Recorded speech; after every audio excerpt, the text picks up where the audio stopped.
Hi and welcome back to SCARFS. We are up to the final letter in SCARFS. Now SCARFS is my system for identifying problems in students' sentence structure and then suggesting ways to fix those problems.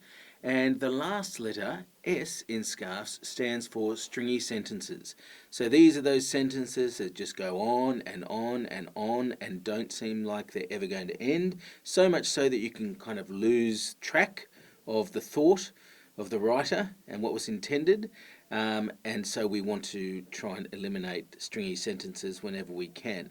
They're quite common, particularly in a high school setting, and I would suggest that there are sort of four culprits when it comes to what causes stringy sentences. Okay, so the first one is too many fanboys. Now fanboys stands for, and, nor, but, or, yet, and so. And they're our coordinating conjunctions. So when you've got too many coordinating conjunctions all in a row, and really it needed to be more than one sentence, that can be a stringy sentence. Another culprit is if there's too many ideas in a sentence. Too many ideas makes for a long sentence and again is probably calling out to be broken up. Sometimes this happens because students tend to have a fear of full stops sometimes because they might see short sentences as less sophisticated and long sentences as fancier, more academic. But we really need a variety in sentence structure.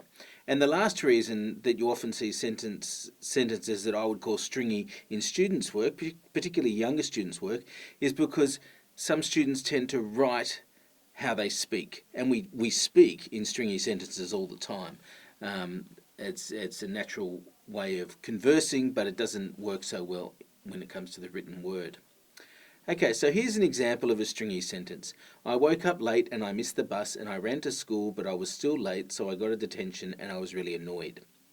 So if we apply these ideas, we can see that it certainly fits into this too many coordinating conjunction realm here. So we've got and,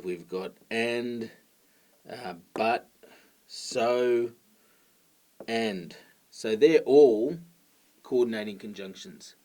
It also has too many ideas. If, a good way to get a student to reflect on their own work is get them to number the ideas in a sentence. So first of all, I woke up late. Second idea is I missed the bus.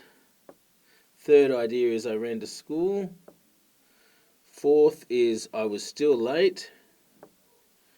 Fifth is I got a detention. And the sixth is I was really annoyed by that. So we've got 6 ideas. Now, you can prompt a student to think about whether those ideas are all equally important, because that's one of the unfortunate effects of a stringy sentence. It's hard to tell which is the most important idea because they're all just joined by these coordinating conjunctions. And so it is a good idea to prompt a student to think about whether some of these ideas should be subordinate to other ideas. And so then you can start bringing in a change to sentence structure so that you've got a main clause and then dependent clauses. And that way you start to bring in a hierarchy of ideas, and it's clearer to the reader what is the most important of all of these factors. Is it the fact that they still got a detention? Is it the fact that they still got a detention despite running to school? So you can start to bring some structure to your work. Okay, so once you identify that this is the problem with the work that you're looking at, stringy sentences is perhaps one of several issues with the sentence structure, how can we help? Well, let's look at that next.